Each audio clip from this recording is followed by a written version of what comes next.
मास के शुक्ल पक्ष की द्वादशी तिथि है और आज अश्विन पापांकुशा एकादशी व्रत के पारण का दिन है। यानी जिन लोगों ने कल पापांकुशा एकादशी का व्रत रखा था वे आज अपना व्रत खोलेंगे। आज का दिन बड़ा ही शुभ और मंगलकारी है। एकादशी व्रत के दिन तुलसी माता की और लक्ष्मी माता की कथाओं को सुनने से ही व्रत पूर्ण माना जाता है और समस्त मनोकामनाएं पूर्ण होती हैं। तो जिन लोगों ने व्रत नहीं भी रखा था उन्हें भी द्वादशी के दिन तुलसी माता की कथाओं को सुनने से धन संपत्ति और अनंत शुभ फलों की प्राप्ति होती है। तो आइए भगवान श्री लक्ष्मी नारायण जी के चरणों का ध्यान करते हुए इन कथाओं को सुनते हैं। एक बात का आप लोग विशेष ध्यान रखिएगा कि इन कथाओं को पूरा अवश्य सुने। आधी अधूरी कथाओं को सुनने से पूर्ण फल प्राप्त नहीं होता। तो बोलिए श्री राधा कृष्ण भगवान की जय। बोलिए श्री यमुना माता की जय। जय तुलसी महारानी नमो नमो, हरि की पटरानी नमो नमो। आइए सुनते हैं तुलसी माता की संपूर्ण कथाएं। तुलसी माता को हरि प्रिया भी कहा जाता है।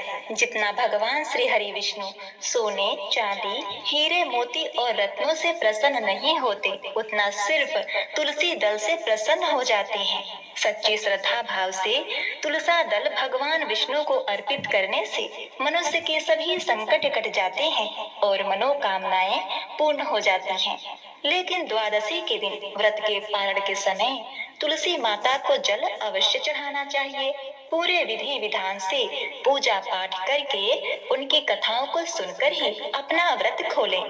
एक बार एक गांव में एक बुजुर्ग महिला रहा करती थी। वह बहुत ही पूजा पाठ किया करती थी।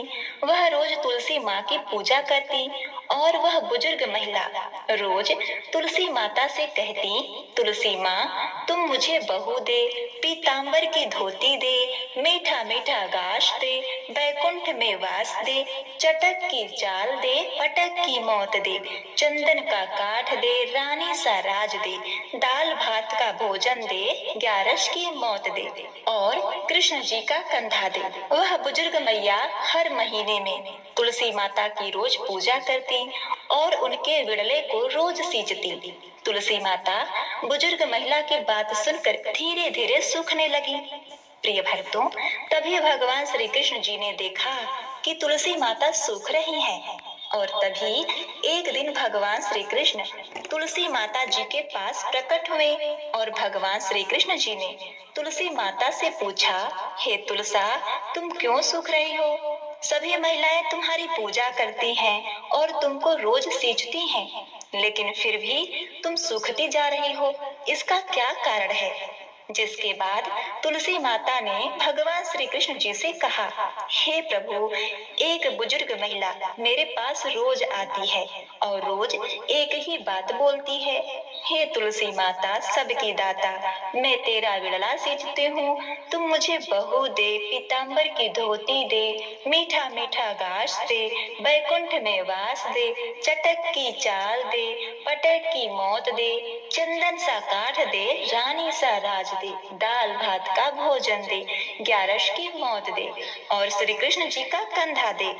मैं उस बुजुर्ग महिला की सारी मनोकामनाएं पूरी कर सकती हूँ, किंतु हे प्रभु, उसकी एक मनोकामना पूरी नहीं कर सकती। मैं श्री कृष्ण जी का कंधा कहाँ से दूंगी? भगवान श्री कृष्ण जी तुलसी माता की बात सुनकर जोर जोर से हंसने लगे और फिर भगवान श्री कृष्ण जी ने तुलसी माता से कहा, तुम चिंता मत करो, जब वह बुजुर्ग महिला की मृत्यु होगी तब मौके पर मैं वहां पहुंचकर कंधा दे दूंगा। आज सुबह जब वह पूजा करने आए तब कह देना।